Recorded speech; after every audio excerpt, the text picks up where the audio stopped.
हे भाई, जगत में क्या इसके समान दूसरी भी कोई हानि है कि मनुष्य का शरीर पाकर भी श्री राम जी का भजन न किया जाए?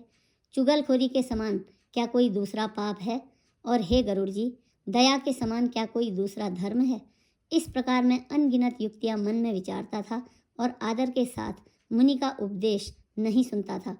जब मैंने बार बार सगुण का पक्ष स्थापित किया, तब मुनि क्रोध युक्त वचन बोले, अरे मूढ़, मैं तुझे सर्वोत्तम शिक्षा देता हूँ तो भी तू उसे नहीं मानता और बहुत से उत्तर प्रत्युत्तर लाकर रखता है।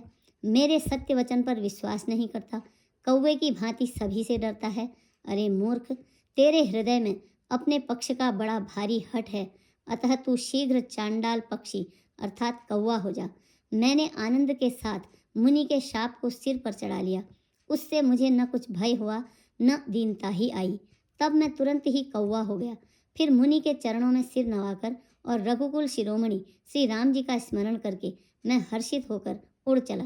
शिवजी कहते हैं, हे उमा, जो श्री राम जी के चरणों के प्रेमी हैं और काम, अभिमान तथा क्रोध से रहित हैं, वे जगत को अपने प्रभु से भरा हुआ देखते हैं, फिर वे किससे वैर करें? काकभुशुंडी जी ने कहा, हे पक्षीराज गरुड़ जी, सुनिए, इसमें ऋषि का कुछ भी दोष नहीं था। रघुवंश के विभूषण श्री राम जी ही सबके हृदय में प्रेरणा करने वाले हैं।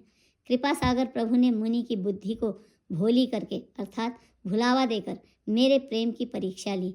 मन, वचन और कर्म से जब प्रभु ने मुझे अपना दास जान लिया, तब भगवान ने मुनि की बुद्धि फिर पलट दी।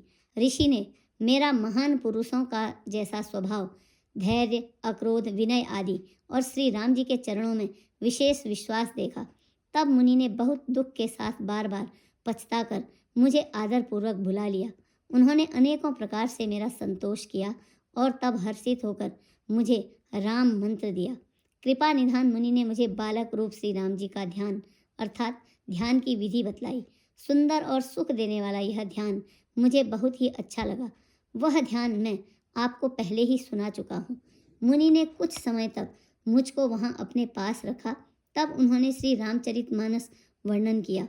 आदरपूर्वक मुझे यह कथा सुनाकर फिर मुनि मुझसे सुंदर वाणी बोले, हे तात, यह सुंदर और गुप्त रामचरितमानस मैंने शिवजी की कृपा से पाया था।